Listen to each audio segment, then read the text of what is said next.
నమస్తే సార్, నా పేరు మామిడి నాగలక్ష్మి, మా భర్త పేరు మామిడి యాదగిరి. మేము టీఆర్ఎస్ అభ్యర్థిగా నామినేషన్ సర్పంచ్ అభ్యర్థిగా ఎల్లమ్మగూడెం గ్రామ పంచాయతీలో వేయాలని నిర్ణయం తీసుకున్నాము. నా భర్త స్నానానికి నీళ్లు పెట్టమని చెప్పేసి కారు మాట్లాడతా కిరాయికి అని చెప్పేసి వెళ్దామని రెడీ అయ్యమన్న టైంలో బయటకు వెళ్ళాడు సార్. తర్వాత 10 నిమిషాల తర్వాత ఫోన్ చేస్తే స్విచ్ ఆఫ్ వచ్చింది. నాకు తెలిసింది ఏంటంటే కిడ్నాప్ కాబడ్డాడని నా భర్త అర్థమైంది సార్. నేను 9-10:30 దాకా ఒక్కదాన్నే భయపడుకుంటూ ఉన్నాను సార్. విత్ ప్రొటెక్షన్ కావాలని నేను ఎంపీటీసీ గారికి ఫోన్ చేశాను. తర్వాత ఎమ్మెల్యే గారు దీపాల్ రెడ్డి సార్ గారు నన్ను టైం పొద్దున 9 గంటలకు తీసుకుపోయిన నా భర్తని ఇంతవరకు నాకు తెలియదు, ఎక్కడున్నాడో కూడా తెలియదు సార్. నా భర్త బతుకుండా కూడా తెలియదు నాకు.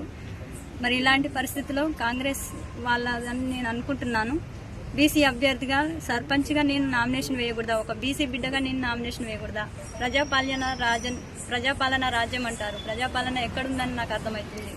ఈ స్వతంత్ర భారతదేశంలో ఒక స్త్రీగా నేను ఏం ముందుకు పోగలను? ఇట్లా నా భర్తని కిడ్నాప్ చేస్తే నేను ఒక్కదాన్ని బయటకు వెళ్ళలేనని ఆ భర్తను కిడ్నాప్ చేయడం ఏంది?